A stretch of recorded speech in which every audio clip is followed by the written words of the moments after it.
about promoting local content.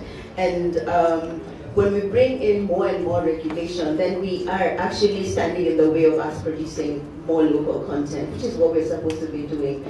And so if we look at countries, the countries that we consider to be developed, like Europe, countries in Europe, countries in North America, they're countries which have laws that encourage content.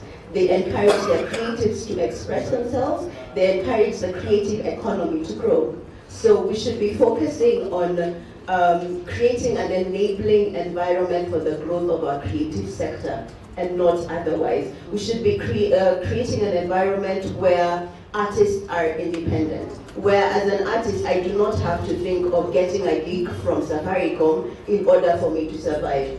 As an artist, I do not have to think of having an 8 to 5 job so that I can survive, because those are the current struggles of our artists, those are the current struggles that our creatives are going through. So we need to start having conversations on how we grow our creative economy, how will it even contribute to the economy of this country, because in other countries, the creative economy is a big contributor to the GDP of an economy, and so we are not having those conversations. We are still, when I think of our online platforms, a lot of the content that we have is from outside, it's not from within us. And we are considered to be consumers, you know, and when we have more creative content out there, when we allow creativity to spur online, then we start becoming innovators as well. And so if we're promoting innovation and all that, let's support the creative industry. So anything, any kind of law, any kind of support should be geared towards that. As it stands right now, creative expression is stifled, creativity in itself is really stifled in this country, and so we can't continue in that way. Thank you so much. I'll let all my panelists, starting with Dr. Wandia. I'm really excited to finally meet you. We have never had a tweet. Okay. I want to invite all my panelists to give recommendations of the best practices for content regulation in Kenya. Your recommendations, I'm sure you thought about it when you were invited to the panel. And we want to give you a chance to really talk about that. When we are talking about that, I want us to, and each one of us, I want us to think through two areas, both the content creators and the content consumers, and the how of content regulation. Content regulation happens at the point when the regulators are trying to regulate. They try to do a technical regulation or stifling, whatever it is that they're doing. The other one is topical, like we've been discussing here, where it's not as clearly defined, but then topical. So I want us to give us a lot of time to give recommendations of how you think the best practices and roles that we should recommend to enhance content regulation. And I start with that, Karen. Okay, I'm not going to talk about regulation because I don't think that is the challenge for Africa. There's this guy called Frantz Fanon, and he actually talked about this. He said that at independence, the biggest struggle in terms of culture for African nations was to have institutions that support the cultural values of the society, because the cultural values that were embedded in our traditions were weakened by the colonial experience. So what he means is that, and he even compares it to a child in the West, whatever an American kid knows is enforced by TV, is enforced in the school, is reinforced at church. Wherever they go, the values of that nation are being reinforced in all the institutions. But what we are having in Kenya is we have weak institutions. The education system is not empowering Kenyans to be able to think through the content they are consuming and to decide whether this content is good for us. As an arts teacher, this is what I teach. I have a class on sex and poetry for that very reason, because I got tired of hearing my students were watching porn. So I said, okay, let's talk about it. Instead of me having to tell them, you must never wander into these sites, because even YouTube suggests some of these videos, so you can't really police it. So I talked to them about what is wrong with it, how do we avoid watching it, what else can we do? So there's education, and we have not been talking about media literacy, which should be being taught by now, teaching people how to consume the media. You know, who is airing this stuff? What kind of things should you look for? When should you say this is not something that I want to watch, or this is not something I want my children to watch? So that's education. The church, if any of you is here from the church, I just want to say I'm so embarrassed, because you are not talking about what is on the media. You're just talking about yourselves and telling us to tithe. But you're not giving your followers the tools to consume the media and to judge what is good media. So that's it. So I'm talking about education. And then you go now to what Mutua was supposed to be doing. He's supposed to be classifying. So he says, this content is high sexual and drug content, you should be aware, and goes on like this and says the content which has this high amount of sex or drugs should not be aired from this and this time. That is fair. It is fair because then you tell parents after 10 or 11 p.m. we cannot guarantee what you're going to see on TV. But even helping parents to decide, because a lot of parents, I find, don't know how the internet works. So they just say, oh, this social media, we don't know what is going on, but we need to empower the parents. We need to empower the parents so that they also take care of their children. So what we are having in Kenya is no protection from other areas, and now we are saying let's regulate the artists and the internet. But what we need to be doing is reinforcing our institutions, educating our people so that they can be able to make good choices about the arts that they are consuming. And for me, that's where we are weakest at. And because and politicians actually are going for the artists because it's the easiest target. We are not going to the bishops and asking them, what have you told your people about internet? We're not going to the universities and asking them, what arts are you teaching, so that our people can make good choices. So we need to reinforce all these support institutions, and I forgot also the sports. If you don't want young people to be looking at their bodies and taking pictures, where are the playgrounds? When they want to roller skate in a competition in Germany, where is the money to take them? So you see, we are looking at just the arts and the artists, but we're not looking at all these other institutions that should be supporting people so that they are not vulnerable to bad content. And actually, everything we are talking about is vulnerability. Our immunity as Kenyans to cultural distortions, both from the West and here, is very low, and that's what we should be reinforcing, not policing the artists. Wow, thank you so much. Just before we go to the next panelist, I just got something away from you. Vulnerability is the biggest thing. We need to know that there's content being created, and you are reminding us to know that it's everybody's business. We all need to wake up to the fact that politicians are trying something that we should all have done in the first place in our own spaces, so that we strengthen our institutions, we educate our people in media literacy and classifying and all that. Thank you so much. I will get recommendations. Okay, so when we talk about regulation, I think it's important to make a distinction between two things that are at war right now.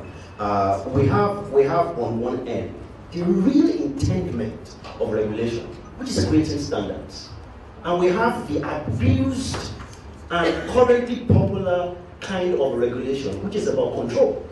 Now, the challenge is that it is politically expedient to control, not to create standards, because when you create standards, those standards could work against you, and I'll say that out. When you create standards in terms of hate speech, and those standards then work against you when you campaign. So you go to a place and you say things like, you people in this tribe, you should not vote for other people in the other tribe, and then you become guilty of the standards. But this is where laziness in governance is very evident. The government that is scared of creating standards will go for control. Because control means that it is what I don't like that is wrong. Meanwhile, when it comes to be real, and I think it's important, particularly for the legal sector in our countries in Kenya to push back. Regulation is not about control. Please, let governments stop being lazy. Regulation is about creating standards. There's a reason why regulation is something that has happened before now and will keep happening. But until we separate control from creating standards, we would have them all, thrown into the same bottle and force-fed to us. That's one. Secondly, because the focus is control, we have now had a scenario where the kind of people who are responsible for creating this control are not even subject matter experts. They have no idea what it means to be a creative. They have no idea what it means to create content, yet they are the ones who create the rules around content controls. Now, of course, if your job is to classify and you go ahead to ban, now you're confused. That's ignorance at play, and I hope someone tells you the truth, that you're being ignorant. Because if your job is to classify and you're banning something, then you're obviously confused. Now, the problem with ignorance-led clampdown is that it's an expression of the desire to control. But what we should be doing in terms of standards is creating bottom-up standards. Now, one of the reasons why the media industry talks about regulation, to a certain extent referring to standards, is because newsrooms know there are certain things that you don't do. You don't quote one side. No government made that rule for media people. No government made a rule for lawyers that you can call someone guilty and then determine that, even before their case is heard, they're guilty. No, there are standards, and it's important that when we're creating in quotes, not even in quotes, when we're creating these regulations, these standards, the people who are the subject matter experts have to be in the room. Except there's another agenda, entirely. And I think the problem that we also have is that there's a political, I've called it this before, and people laughed at it, but I think it's really what it is. It's political short-termism. So you know that you only have 4 or 5 years. You may or may not get a second term. So because you 80% chance, you will not. We've seen the trend on the continent now. A lot of people losing power and things like that. Meanwhile, if you really want to create standards, if your definition of regulation is creating standards, what you're focusing on is socio-economic opportunities. Sylvia mentioned this earlier. If indeed we're supposed to create opportunities through the arts, then the kind of regulation we have right now, why? We need to ask ourselves the honest questions. Why do we keep looking at the Hollywood box office every week? And everybody, Wakanda forever, right? Now, yes. Everybody was excited when it hit $1 billion. When will a movie from Kenya hit $1 billion? You know why it will never happen? It will never happen as long as people, what is it? Come on. Mutua. As long as people like Mutua, and I'm serious, I'm Nigerian, so I'm free to say that. We don't care, we talk. Now, as long as Mutua is CEO, it will never happen. And you know why? Because the movies that you are banning are the ones that have the potential of gaining global attention. Until you tell your truth the way it is, nobody, because what you're selling right now, you see Nigerian movies, right? Yes. What is the story all about?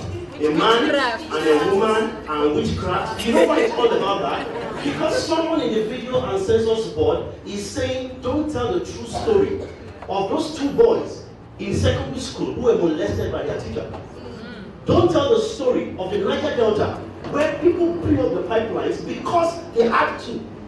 Not because they wanted to. They became criminals, not because they wanted to, but because that was what their life led them to. That movie is banned. Unfortunately, that was the movie that was supposed to get the global attention. And I'll stop with this.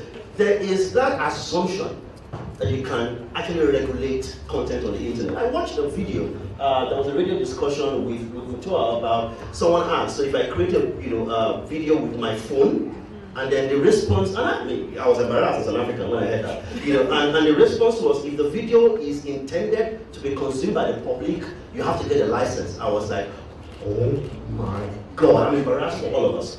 Because reality is this, you can never, the structure, anybody in this room knows that, the structure of the internet makes it impossible for you to regulate content except you want to create your own local internet. And go and ask all the countries that have tried to create their local internet. It's impossible. China will tell you all the time, oh, Twitter and many of you have been to China. You tweet from Chinese events. Circumvention is the reality of the internet. So when you try to focus on the minor, there's a Panafric proverb, this proverb in my local language, afetele, ampalapalapa. Even if I lie, you won't know what I say. You're leaving the major problem and you're focusing your attention on the minor. You have a rodent infestation problem and you are chasing just one rat. So there you go.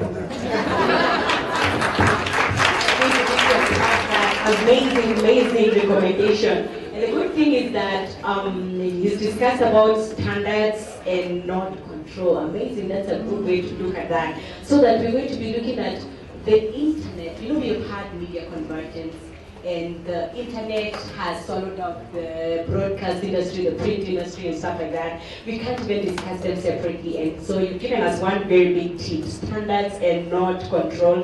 Then you talked about experts, involving experts in a true way, and the true way of it. So I have my two other panelists talking, giving us recommendations. Then we invite 5 questions. I'll pick up from Benga's last point on focusing on the real issues. And when we look at creators, as I talked about it earlier, there are specific issues that creators are currently facing, and we're not looking at that. The issue that we're currently facing as a country is that we do not have enough local content. And if we're focusing on regulation that is there to hinder local content, then we are focusing on the wrong issues.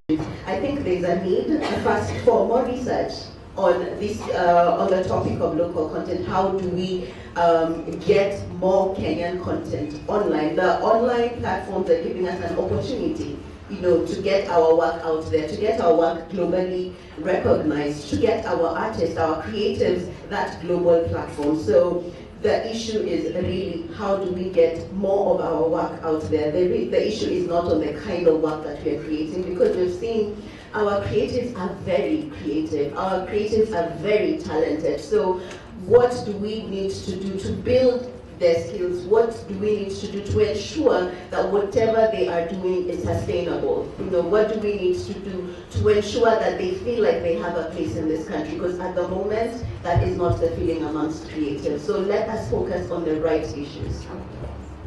We should focus on the right issues. Thank you so much. Now we are officially moving from content regulation to can we get our people to put out content? That's what we need. We already have built in so much. Can we put it out? My last panelist, thank you. Recommendations. Okay. In one sentence, this is my recommendation. Move away from the moral or the morality discussion.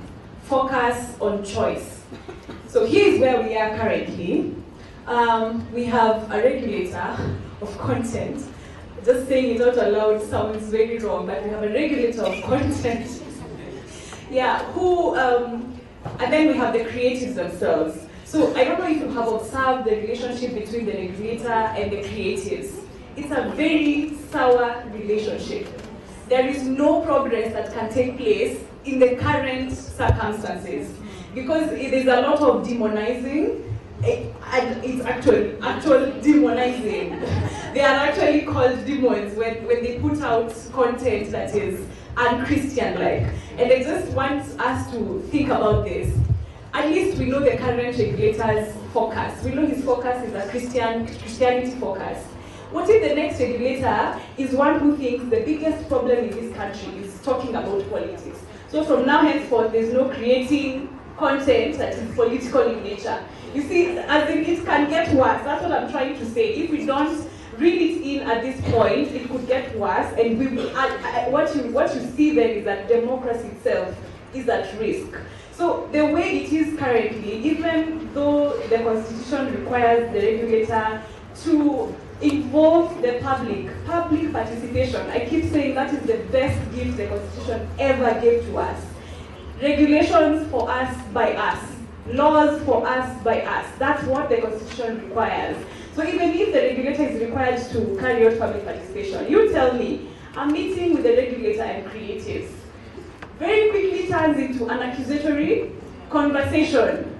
And then it's like, no, you people, the Western countries are poisoning you. They have funded you to introduce foreign concepts. So nothing can take place as it is. So as a way forward for me is we need to cure the current problem. The current problem is let's have a system where we can speak. Again, our laws are laws that are... So I was reading the answer the other day for when the Films and Plays Act was being passed. And the issue that was being discussed when this bill was in Parliament, I was not born, I was not even an idea, was how Ngugi wa Thiong'o's film was going to be banned. Can you imagine? That's what we have right now. That's the same standard that a film made in Kenya in 2018 is being subjected to. And for you to say that where the regulator feels that this is not something that should be shown because of public order or public morality. I mean, we moved away from those standards in 2010. We said, this is our expression as a people. We want standards. Actually, we already have those standards, and that's what we should subject ourselves to. So when I say that we need to move away from the morality discussion, I mean, whatever we are doing is we never achieve anything. We will only continue surrounding the relationships. So if we want to make progress, we need to be creative about the solutions. Media houses need to be creative about the products they produce. It's very possible to have products that are designed for Christians and products that are designed for Muslims, and then give Christians and Muslims a choice. Don't make the decision for them. Yes. Thank you so much. You're talking about public participation. Thank you so much. We appreciate our panelists. They've talked about content. We were going to talk about content regulation. Now we are talking about putting out content, which is our issue really in Kenya at this point. So we have only 10 minutes, and meaning that I will have to invite a few questions from the audiences. I have one question. People line up, please. Please come by here, and we'll give you a chance to direct questions to any of the participants. Up to 5 questions or 3 questions? 4 questions, up to 4 questions. Welcome. Please come by, up to 4 questions. And I think we can go because we have very limited. I want to ask the question on content regulation. I want to give you a case scenario because I'm in a company called Mobile for Good. We are also a content service provider. A case study that was very popular in Kenya in the recent past. Case study of Mulio Gardens. Assume you put that one as a content. At that time there were over 10 million downloads, whereby you charge 10 shillings per download. And that one makes up Kakamega County about 100 million. The actual says at the end of the month, the county makes 3 billion. And in the year, Kakamega County is one of the richest counties in Kenya, more like Playboy. In that scenario, the content is popular, but to our youth, because we have seen the recent past in the banning of schools and different kind of norms that have come up, it can be dangerous. So, the aspect of regulation. Should there be regulation or no regulation? Thank you.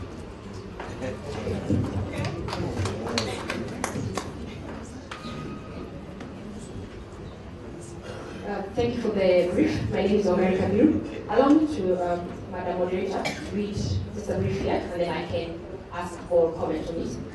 So this is in a video that's as unsettling as it is awe-inspiring. Sophia, the world's first robot citizen, breaks down everything from gender to ethical robot design.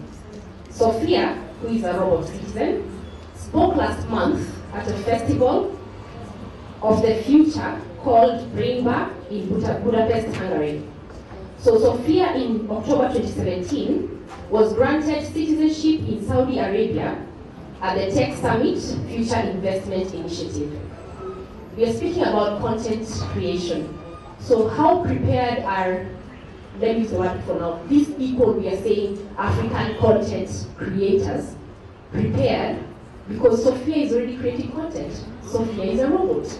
So when we have next year's IGF, Sophia should be seated there telling us about the content she has created.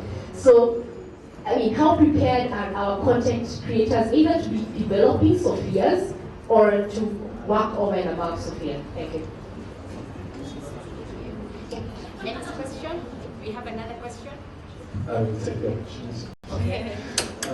My name is Victor.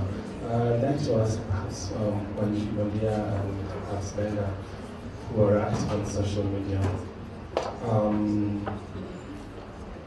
what is your take on community standards? Because one of the things we're talking about is standards and how as communities, online communities, we can regulate ourselves. And a number of these social media companies have created opportunities where people can report or flag posts and have them taken down, whether it's on YouTube, Facebook, Twitter, or whichever other platform. And that can also be a form of censorship because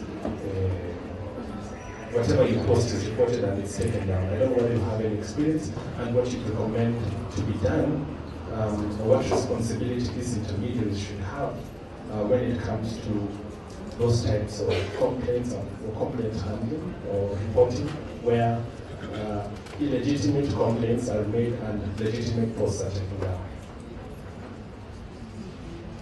Thank you. And one final question, or can we work with the 3 questions? That will be very good for our time. I think we'll work with the 3 questions because I haven't seen someone grab that.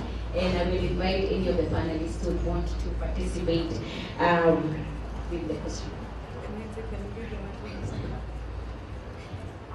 So the case study one. So first, as a Twitter student of Dr. Wandia, I would like to point out the way we casually relate school fires to every other thing. So because they watch bad videos on the mobile phone, they will ban schools. The way we just casually do that, I feel like we should stop doing that. That I had to make that comment because those 2 things were not related. So secondly, I wanted to start answering your question with Victor's question. So community standards is the answer. So where is this video being shared? Is it being shared on Twitter, for example? So that then it's a conversation on these platforms that we belong to. Do they subscribe to our standards? So and then the second question is if it's being shared on WhatsApp or you're just it's going viral privately. Here's my answer to you. No matter what kind of law you will put in place, no matter how tight the law is, no matter how high the fines will be, you will never instill morality in a generation or in people who have lost their morality. You cannot reverse engineer morality. It just doesn't work like that. So if I was going to show my friends physically, here's a bad video, it's the same thing as sharing on WhatsApp. So that's not even a content regulation issue because the Muliro video, in your analysis, it's only bad for the youth. Okay? There's someone else who thinks it's bad for everyone. In fact, when the current act was being discussed, the members were saying, when you Google pornography in Kenya, the computer should lock itself. Yeah, it should lock itself completely. No Kenyan in this country should access pornography. There's someone else who would say, if you're a Christian, you shouldn't watch pornography. Or if you're above 35, you can watch it. Below 35, don't watch it. Whose standard are you going to pick up? See, that's why you cannot make the standard subjective. It has to be objective. It has to be issue-based. What's the problem? Is the problem that you do not want this kind of information accessible in a medium that everybody, including children, are found? Then address that issue.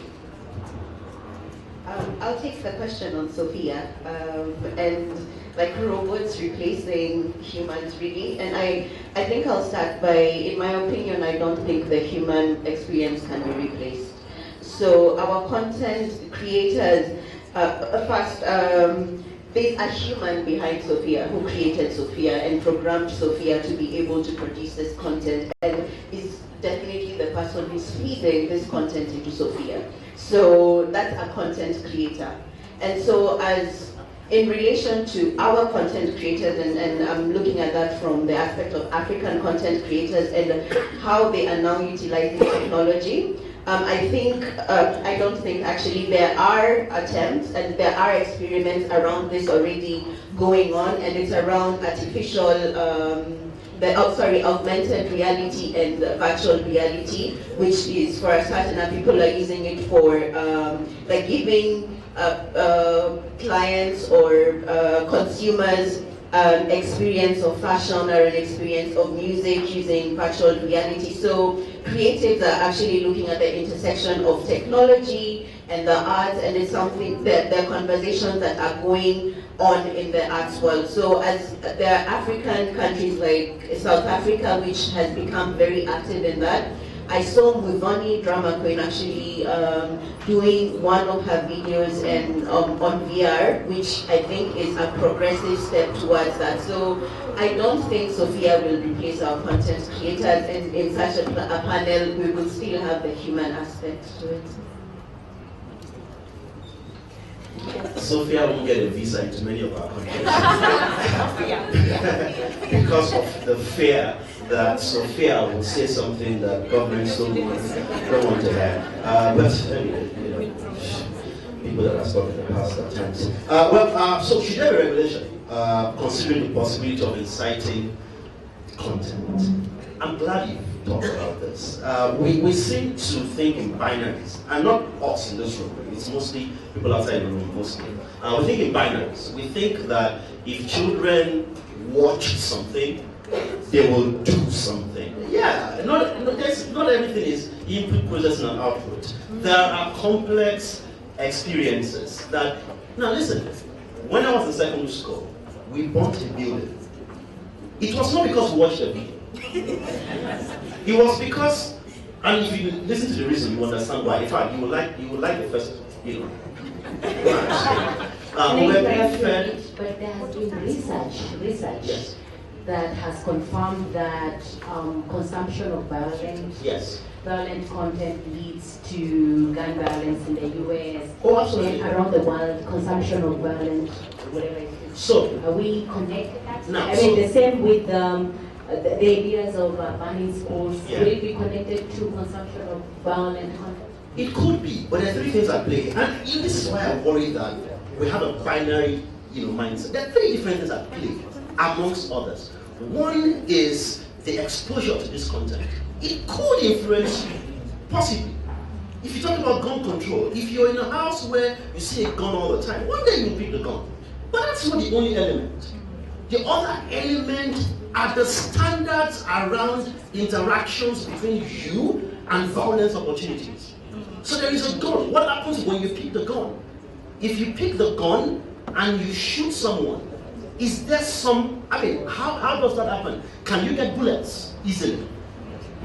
Can you buy sophisticated weapons even when you have a history of say violence or things like that? And the third thing that's at play is impunity. If people do not get punished for the crimes committed, others will commit crimes. The reason why these things happen is not just because somebody woke up and saw something, and there's so many things at play. And I think that the laziest approach is what we take at times. The laziest approach is, just control these things, ban them. But when we do ban them, these things still happen. So I'll give you a very good example. In the 80s into the 90s, I know, someone said she wasn't even conceived, at the time. In the 80s into the 90s and all that, when all the conversation, not even 80s, let's talk about 90s, when there was all this conversation about HIV/AIDS, the first AMA approach that we heard led by many churches was, don't even talk about sex. But guess what?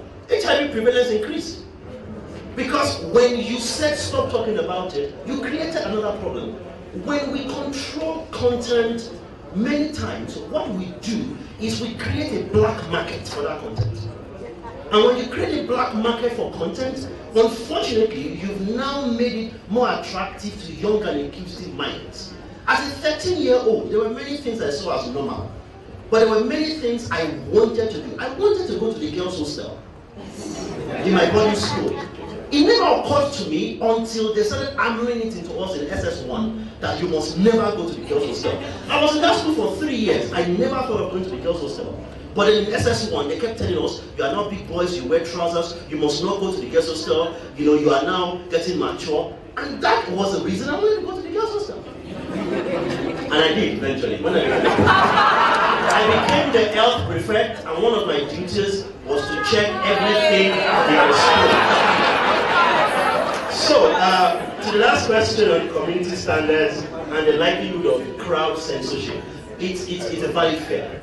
In fact, in the age of trolls, it is possible that there is a sophisticated government-led attack against an activist hiding behind community standards.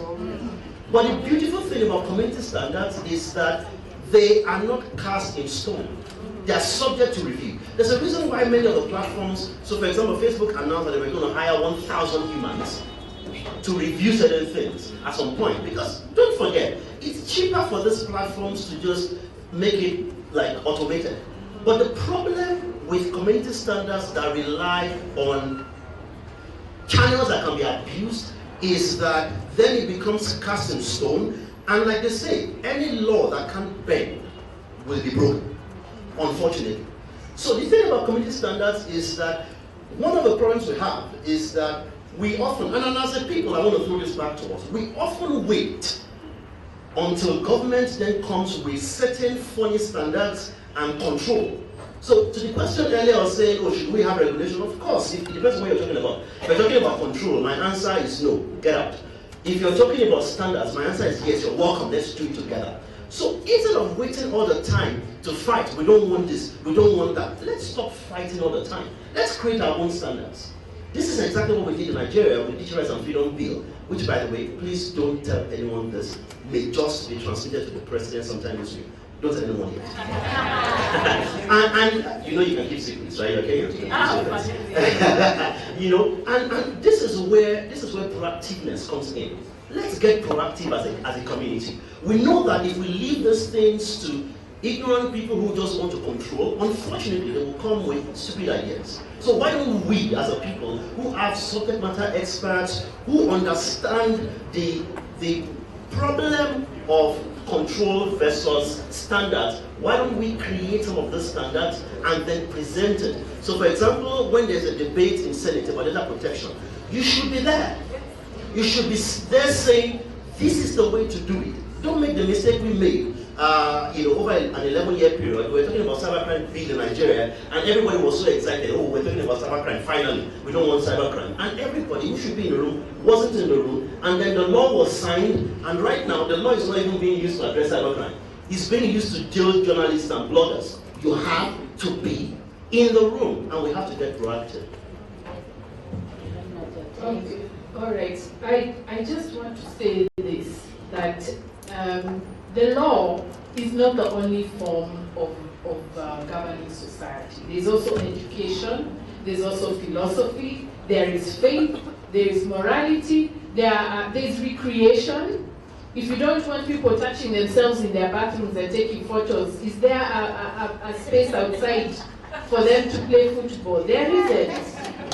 So we need to stop listening to government saying that the only way to run society is through law and regulation. I think that's the first and fundamental problem that we are in. We are still in the 1950s, where a government doesn't know that people have the right to think, they have the right to have recreation, they have the right to education, they have a right to so many other things, and they're still treating us like colonial subjects waiting to be told what to think, what to do, and how to act.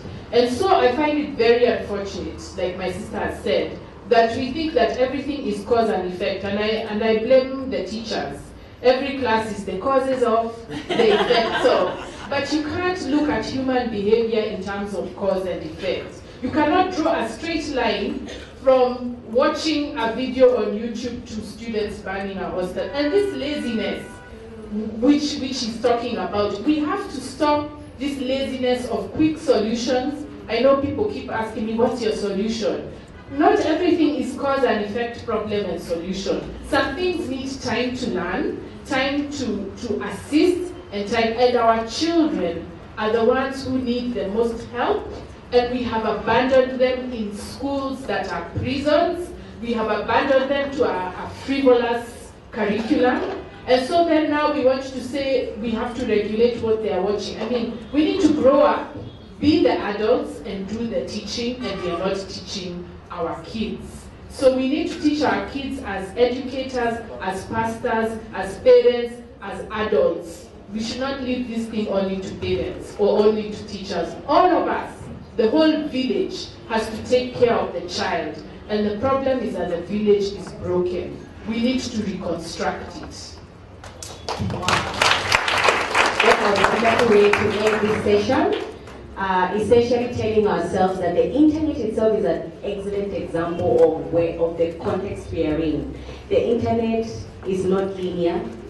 Conversations on the internet are not linear, they are multilinear, and they are cross-national and all that. So that when we're talking about regulation, it's not even possible to wrap our minds around that. So it's very important to know that regulation is not only through law, it's through institutions in society. It takes a village, and we need to construct the village right here. So the villagers are going to walk out of the stage. We are very thankful for the opportunity to be with you. Thank you so much. Have a beautiful day. Thank you, Dr. Kishaga and the panel. I think they deserve a better round of applause.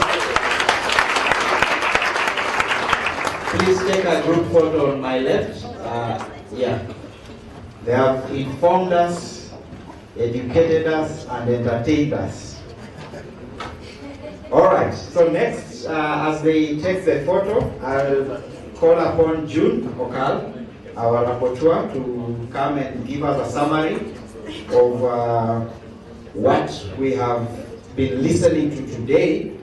And as she does that, let me also inform the cohort that just completed the Kenya School of Internet Governance that we will be having your graduation ceremony shortly. So please don't go far. And we are still here until 8 p.m. There's a cocktail at 8 p.m. But before that, sorry, if it's 6:30, the people will left.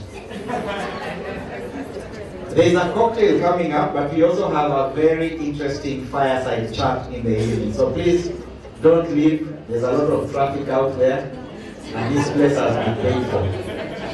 Thank you. Yes. June?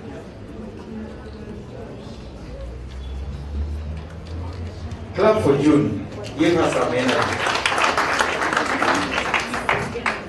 Good evening. Thanks, Vera, for that. So I'll give you a brief and a quick summary of the key highlights and the key pointers that we have noted in the course of the day as we have gone through each and every session. So you remember we began with a round of introductions, which brought out the different multi-stakeholder model, which KICTAnet really pushes for and is the essence of internet governance.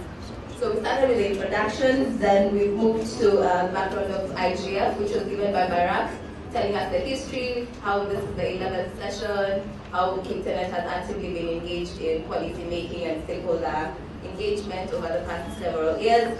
Then we moved to the opening remarks by Gigi, where she told us about, Grace Eliza, where she told us about KICTANet's work, the key policies, the key pillars that it stands for, and the engagement that it's had in catalyzing ICT reforms. After that, we moved to the high-level panel, which had the MP and CA and the lady from Estonia, who gave us very challenging examples, but as well, at the same time, they were very insightful to understand and to see how technology can be used for good in different spheres of life. Then we moved to the second session, which was fintech and e-commerce. I think for me personally, that was the most interesting panel because we keep talking about disruption. So it was very interesting to see the disrupted and the disruptor at the same table talking about the same thing. Years ago, certain banks wouldn't start you as an innovator, or they wouldn't even look at you, Barclays, They wouldn't touch you. But now they're here selling Timisa and telling you how to join us. But years ago, they were untouchable. So this was very insightful for me. Housing finance as well, they have done a lot in terms of enabling and facilitating access to credit. So that was very insightful for me to see. Also seeing how Tala has come into the space and has taken over, but also has several key issues, including data protection and how they handle and manage our data. Then we moved to the third session, which was strengthening data security in the context of emerging trends, where we spoke about data protection as a key concern and making sure that the person that is the data subject is at the center of all laws that govern data protection and how our information is handled. Then lastly, we just finalized on the last session, which I'm sure we all remember very well, regarding villagers and our role in terms of helping the youth come up in the not having content regulated, rather classified as it was initially governed. Oh yeah, the other key thing that was very important and was a highlight was having the young people engaged. It was very interesting to hear their thoughts, and we actually hope that their inputs will be taken in and will be taken up and actually be worked upon.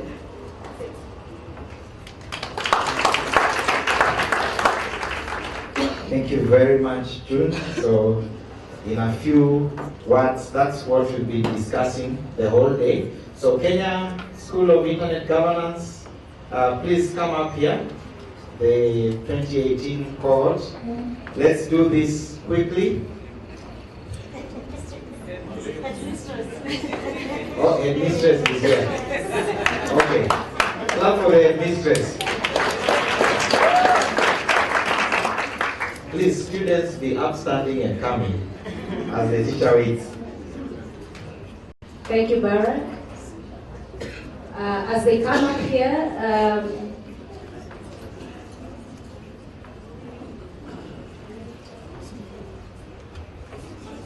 Karimi, is Karimi here? Or has she left? Karimi, Safaricom, are you here? She's around.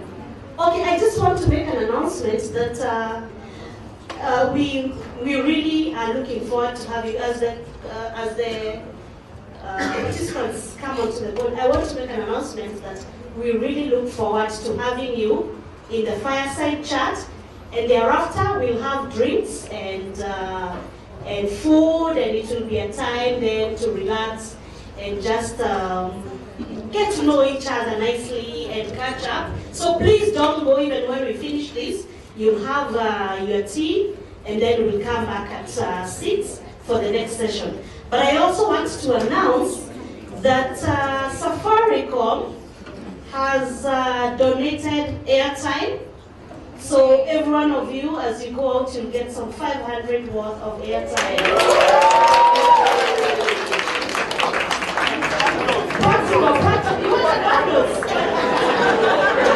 Look at these Kenyans. You give them something small, they ask for something. Appreciate.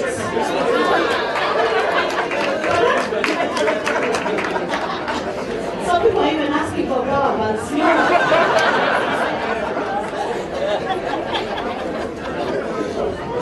I think that confirms that this room is mostly made up of Kenyans. Yeah.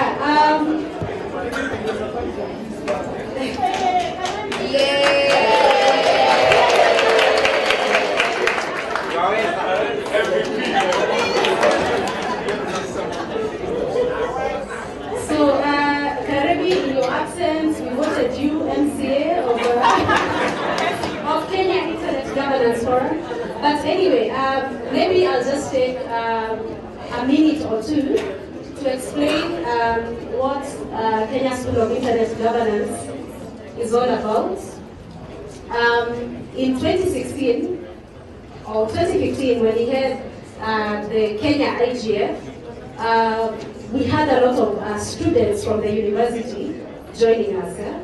And similar to what you saw today, they had a lot of passion and really wanted to engage, but sometimes didn't have the correct language or didn't have the correct understanding of issues. I don't know how many of you were shocked when a student was asking that has a policy proposal that birth certificates be scanned and be sent to platforms. Yeah? And I thought, I wish this student would also come and attend the Kenya School of Internet Governance and understand all the implications of sharing such identifying information, and then maybe they would have a different proposal to the same problem that they are facing. So it is out of that 2015 and having a lot of students that we thought it would be good to have a space where we could educate ourselves on what the issues are or what the principles are that would help people to engage meaningfully in internet governance discussions. And so in 2016 we had the first school of internet governance. I see some of the people who are really key in supporting us. I see Abdallah from Kenny here. I see anyone else I see making noise, I'll call them out. And no, Abdallah wasn't making noise. I see Bob from ICANN, who was really key in the first school, and so that is our past.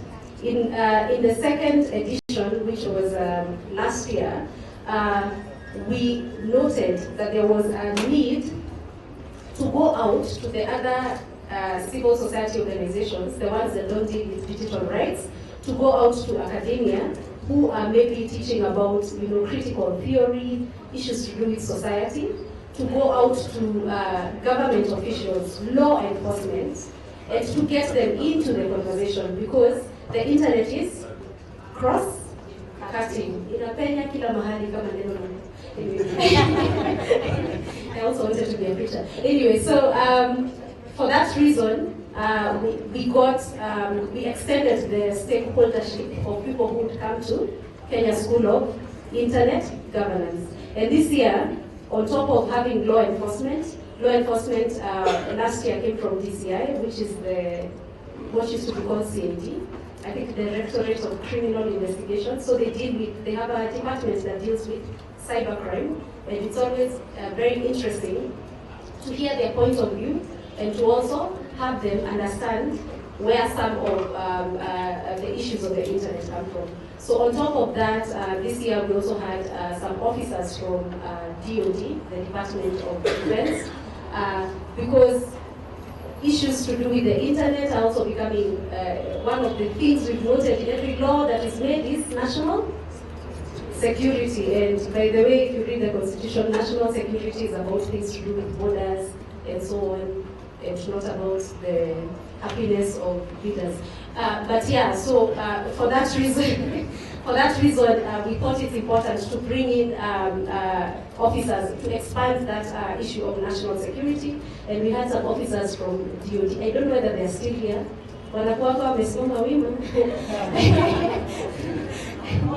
And so other than law enforcement, this year the other addition we had was creatives, because me, myself personally, and a lot of people feel that creatives or people who produce content for mass consumption are going to be so important in midwifing us as we go through digitalization and in helping us. You see, the people who had issues in 1960 as we were becoming newly independent were the creatives, the people who wrote novels to help us understand what we were going through. So we brought in creatives. Some of them are animators. Animators, for those who don't know, are the guys who make boba. You know boba? For fiber, yeah.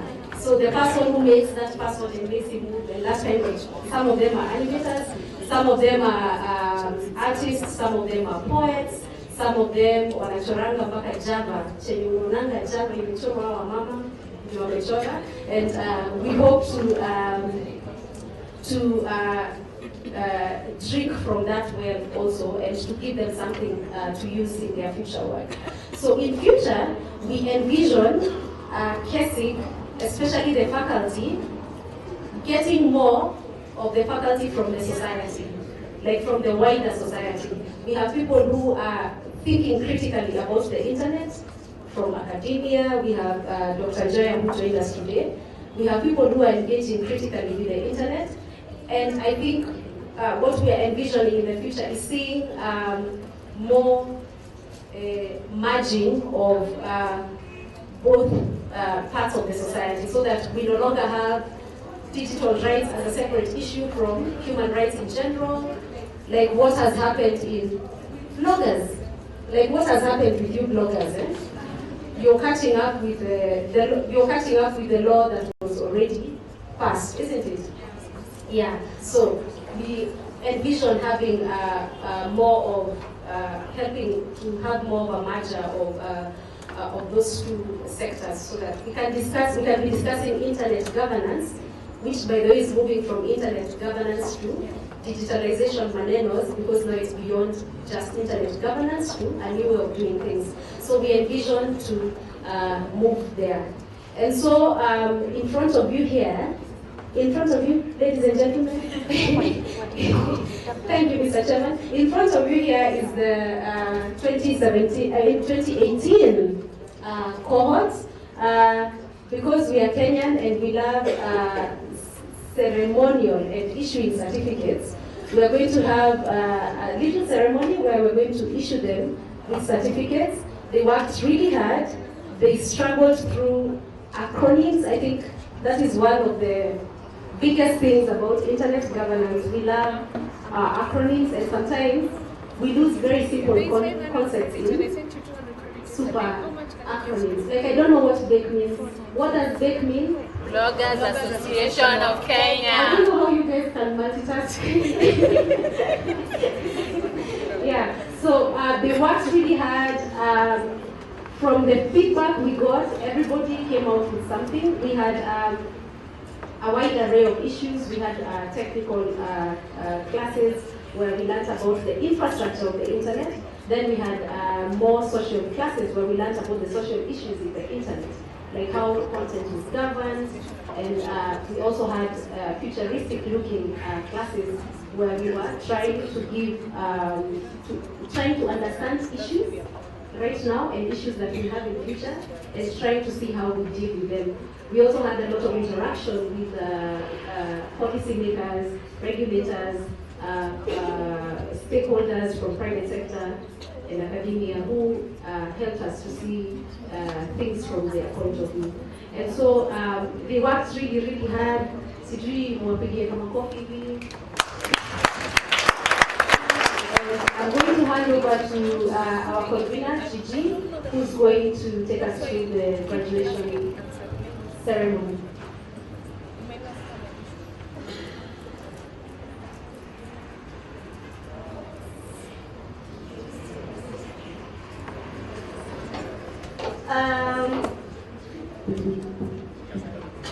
I think the first few certificates will be given by Kareli. You know, when you get something from something that is practical, you need to plan. Yeah. So we'll ask, and Wanda will also ask you to come on behalf of CA, right? So number one, kulikuwa na maths, and then kulikuwa na final exam.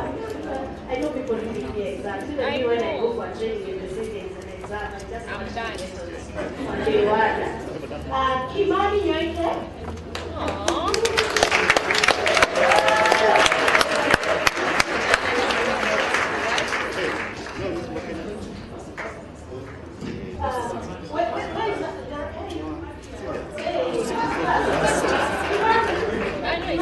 I think I'm going to take the picture.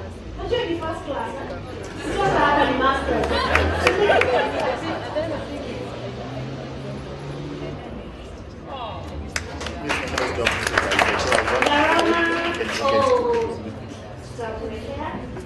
Peter Wencha, I'm a Peter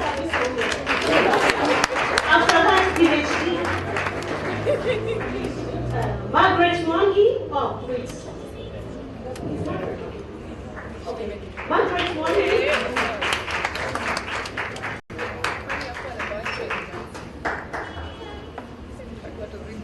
Lucille Onyango, are you here?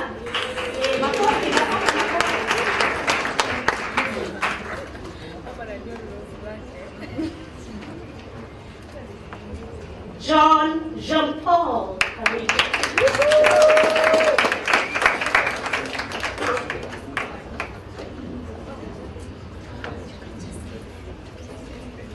Thank you very much, Karibi. Mwende Kadika, Mwende Jiraine. By the way, Mwende Jiraine is an engineer, and she was like an only woman engineer for a very long time.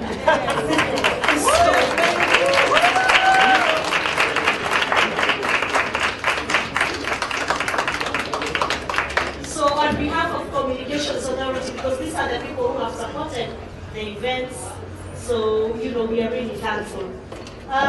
Geruto, Monsieur.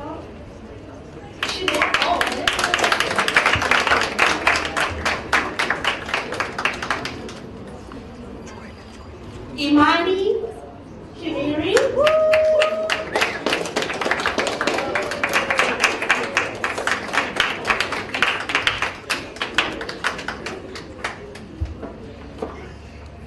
Kibendi Billy.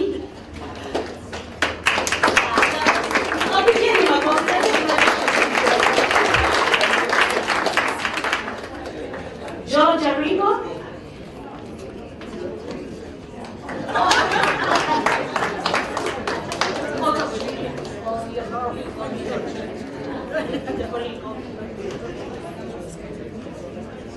Emon Mwangeka. He's also here. Elvis.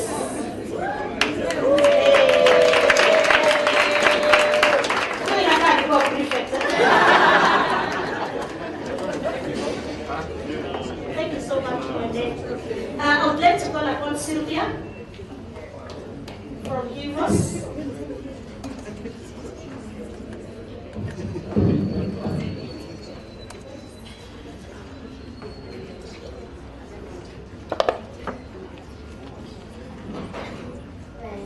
Brenda Kadawa.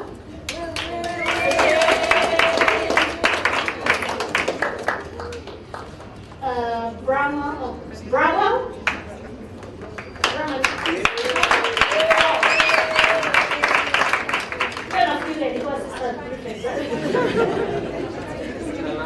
Okay. Boniface Machuki.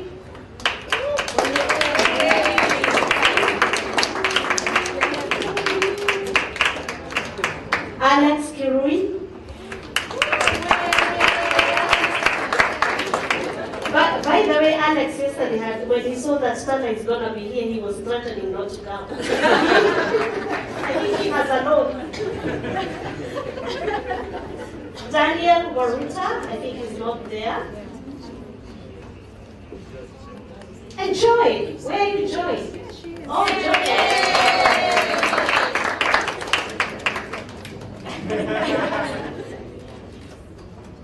Thank you so much, Sylvia. I would like to call upon Benga.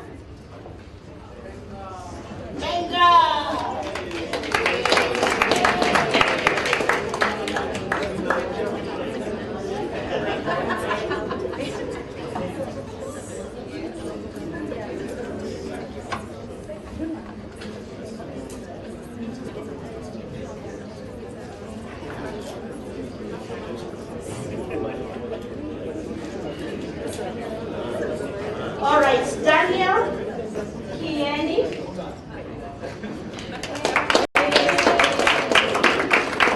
Wairimu Masharia.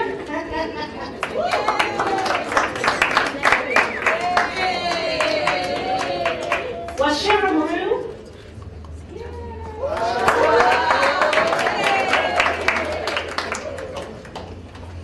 And Vivian Oyu. Is she there? No. Okay. Thank you so much, Bella. And finally, we would like to call upon Dr. Wandia Joya.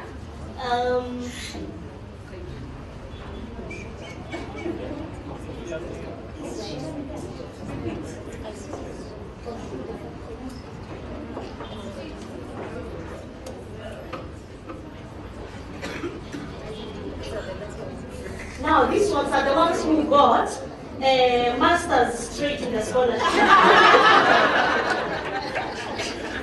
She tell me.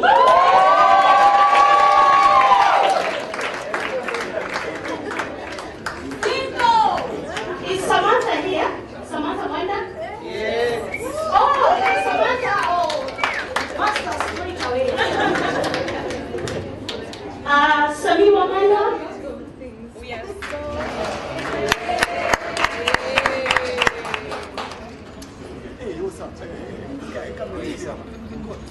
And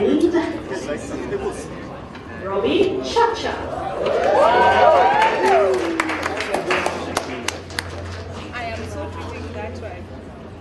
And lastly, Odiamo Henry Onyango. PhD straight. Okay. So, Asante Sana, we'll ask you to please wear the t-shirts and we take a group photo. Like, anyway. Oh, what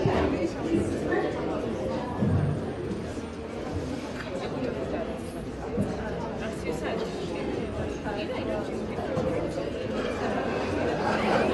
Garama Njuguna.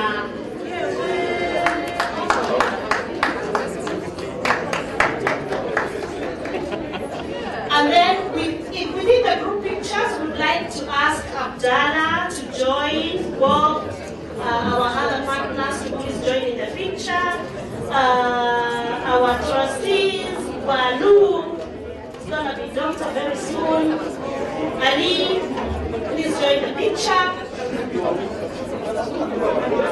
And then, oh, Harry is here. Oh, I wish I had a coffee.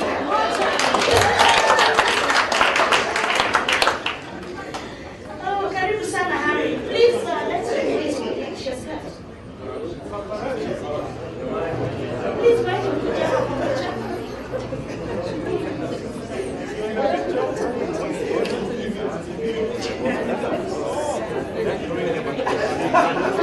And Barak, I think that's the way maybe we need to do the lot of ourselves.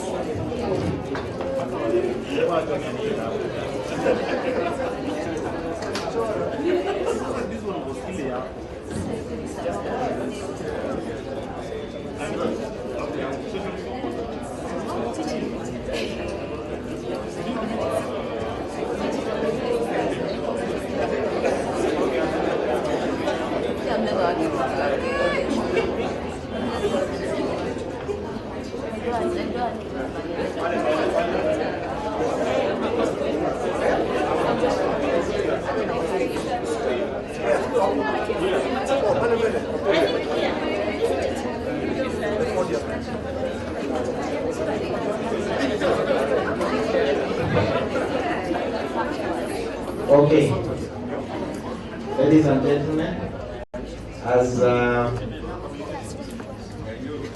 Kenya School of Internet Governance prepares for the photo, I want to give a vote of thanks.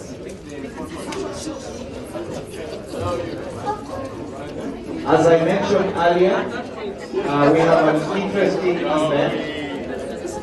Order, please. Can we have order or the certificates will be revoked? Thank you very much. Okay, so I would like to take this opportunity to thank you all for making time to attend the 11th Kenya Internet Governance Forum. And most importantly, I want to thank our sponsors. Are we together? I think our sponsors deserve a clap, and I will not follow a particular order. Safaricom, makofi kwao. Ule apiki makofi apati ya time. Kama namna gani? Makofi kwa Safaricom. Communications Authority, makofi kwao. Kibos, makofi kwao. Facebook, makofi kwao. Facebook is Technology Services Providers of Kenya. PIN, Paradigm Initiative, makofi kwao. Facebook, makofi kwao. Internet Society, makofi kwao. Na makofi kwenyu. That one should be better. I also want to take this opportunity to thank the organizers, led by Potas himself. We call him Potas. Makofi kwake. We have what we call a multi-stakeholder advisory group that organizes the forum every year, and Victor Capio, among many other people, was in charge of the organization. I also want to thank the KICTAnet team. Makofi kwa Gigi. She has worked tirelessly. And Grace Bomu here. Ali Hussein. And we have Mwara, who is at the door there, Ajatoka kwa mlango, Makofi kwake. And Liz Orembo. We have actually been trending on Twitter. So there is an army of wanaitwa nini?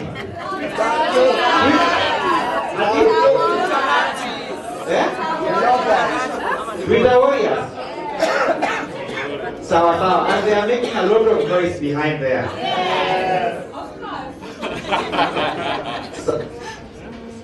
All right.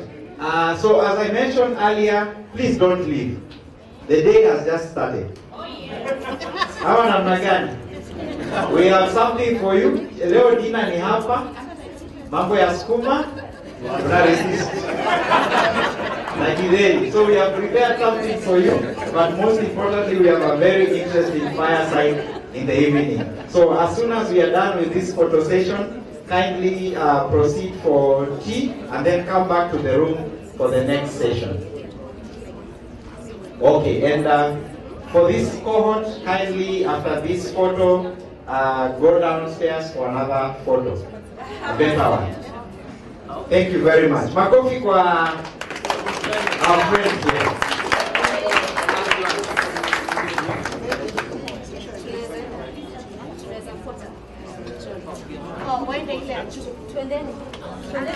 Okay, it's tea time.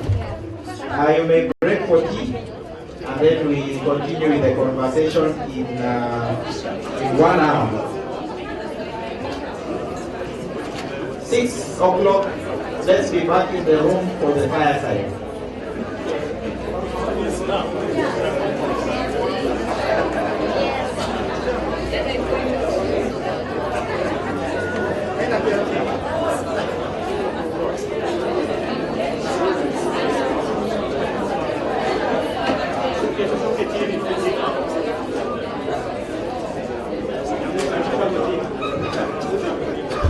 Announcement, please. Announcement. There are those of you who had wanted the contacts of Honorable Kisang. He's left me with a few of his business cards. So if you need one, please ask from here. Thank you.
That's for the politicians.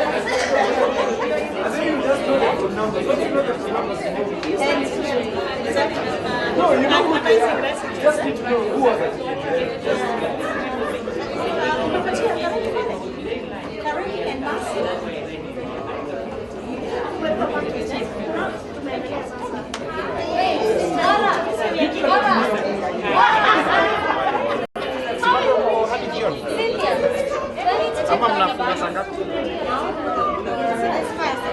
Sawa. Tuko na hii event ya jioni pia.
Bado na stream.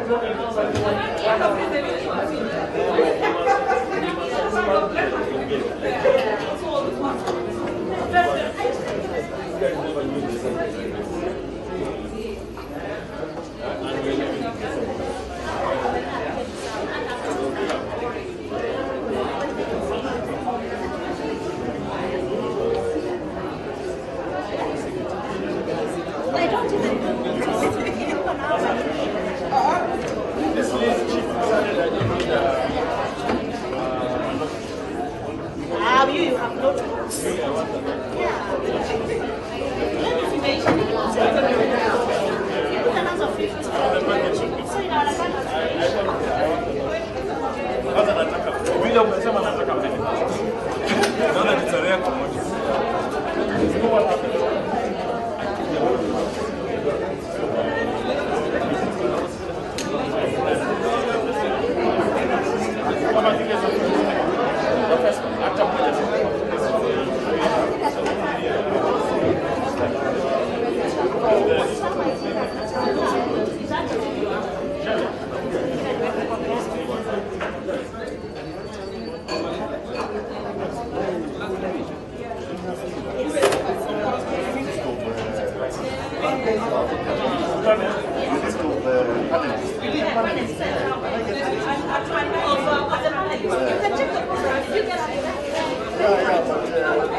I need to give you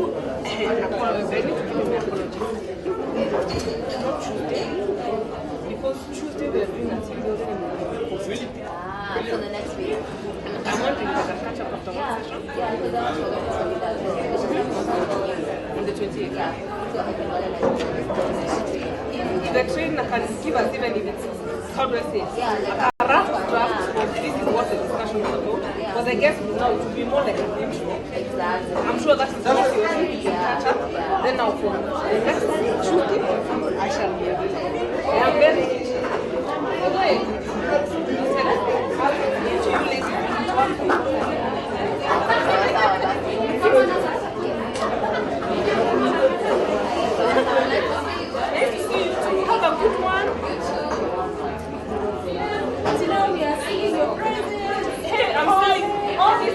am getting, and I have, my colleagues have worked hard for me, so you get all the credit.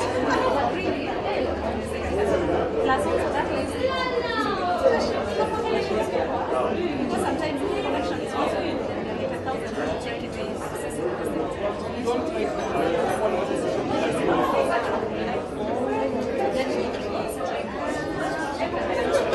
No, I don't like that.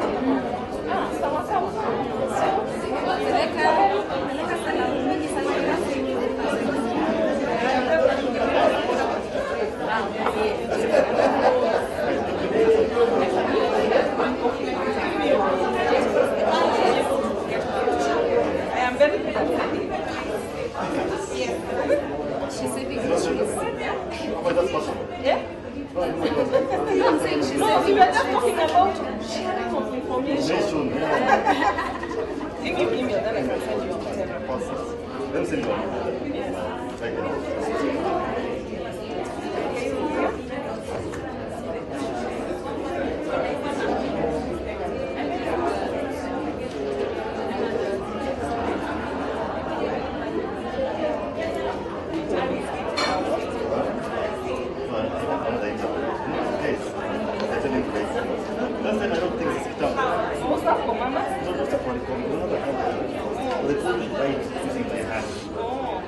The last time niliandika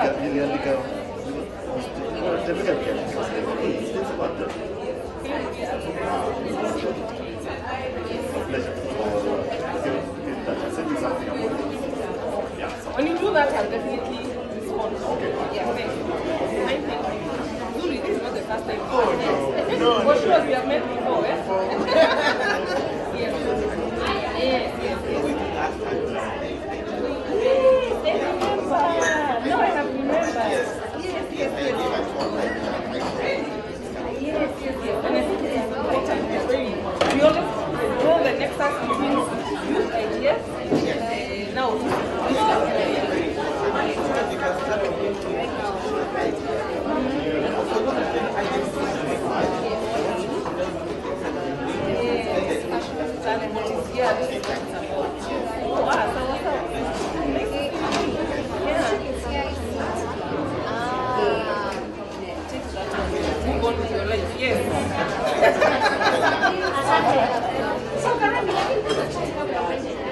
Oh, China is shocking one. And that's not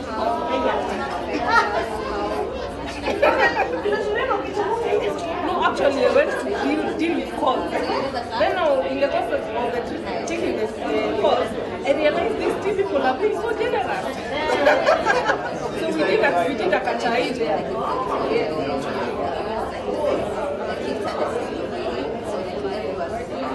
So, well done. These guys have done a great job. Thank you so much. We get so much information to share that.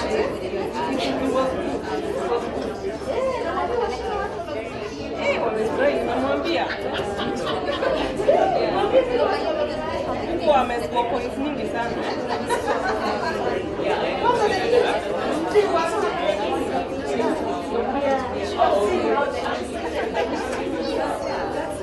For them, and that you told that the credit is always very measured.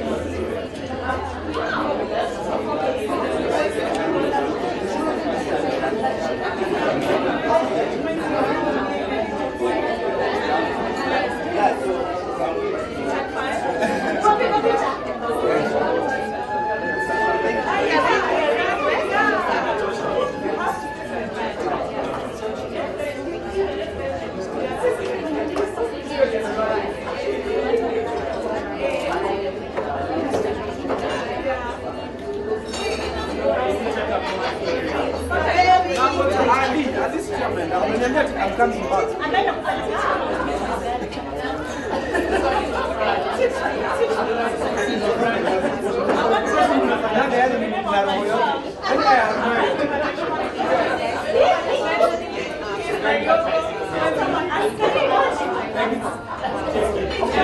I've done volunteer work, so that's the only reason.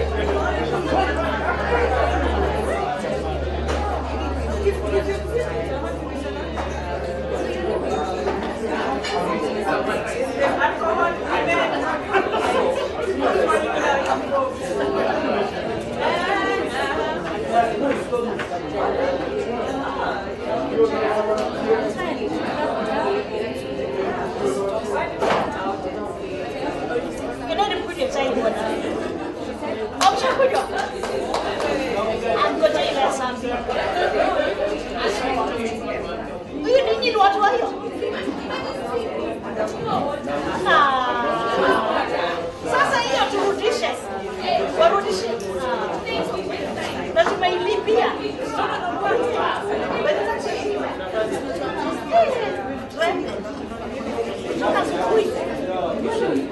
Ukiona unakuongelesha simu ni kwenye umri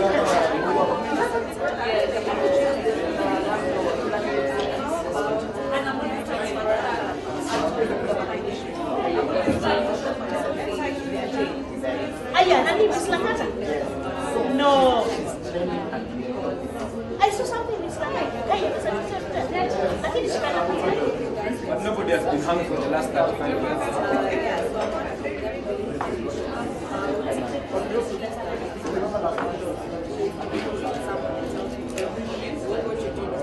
And I was probably thinking like, oh, that just shows that. The decision to present that. I am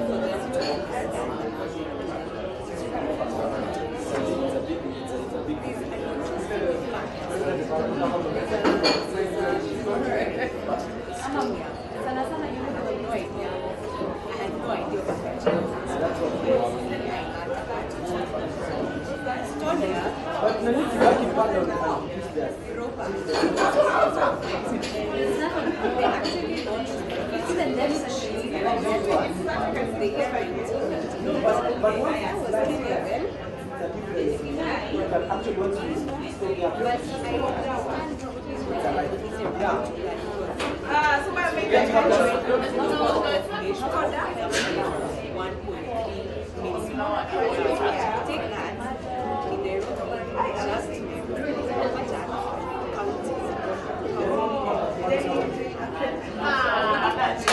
I love that. You really have to put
Panafric.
That's accidental. It's not like I went to deliver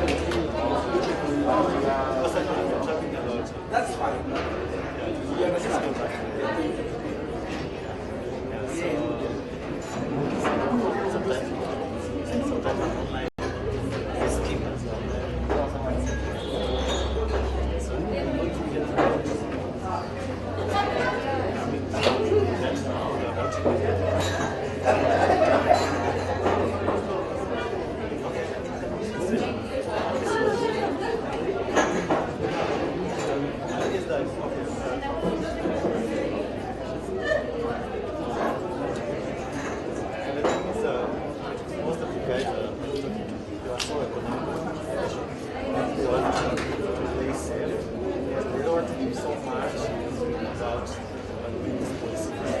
So I mean, everyone's trying to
shared among us all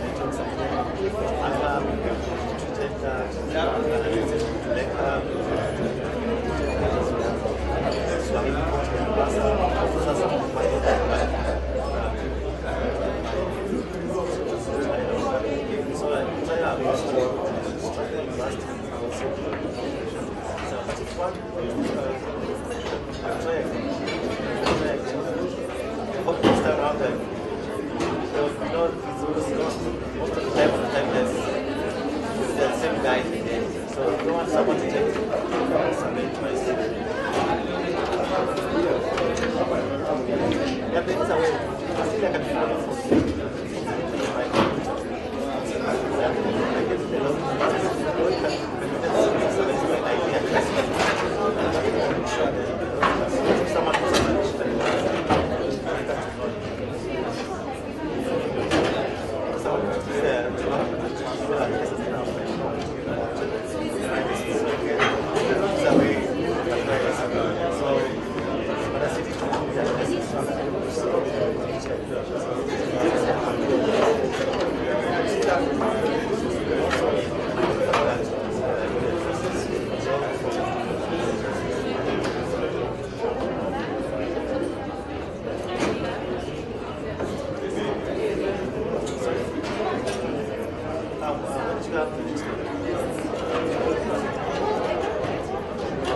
And she gave me some study.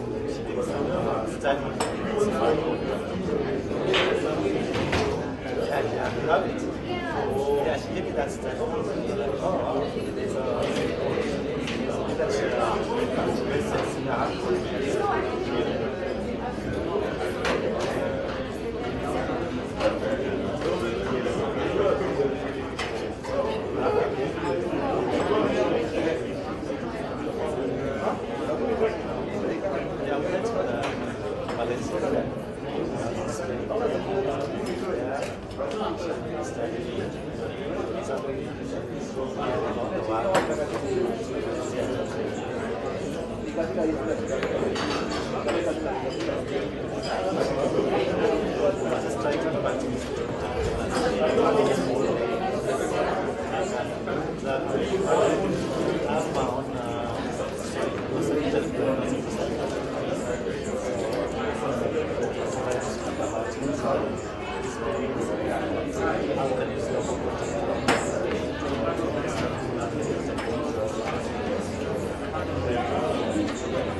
Oh, Lali.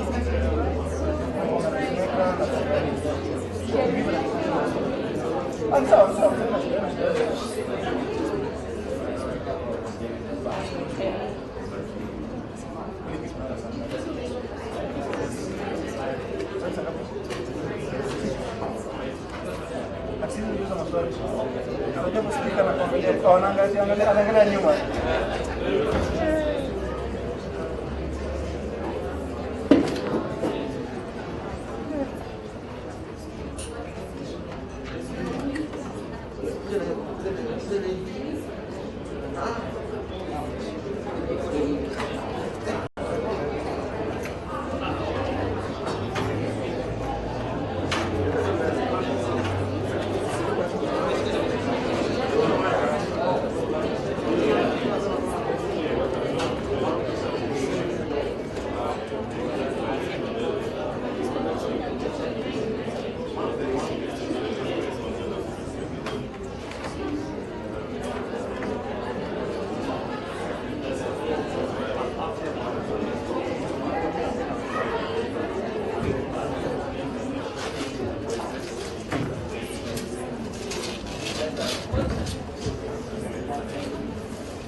Okay.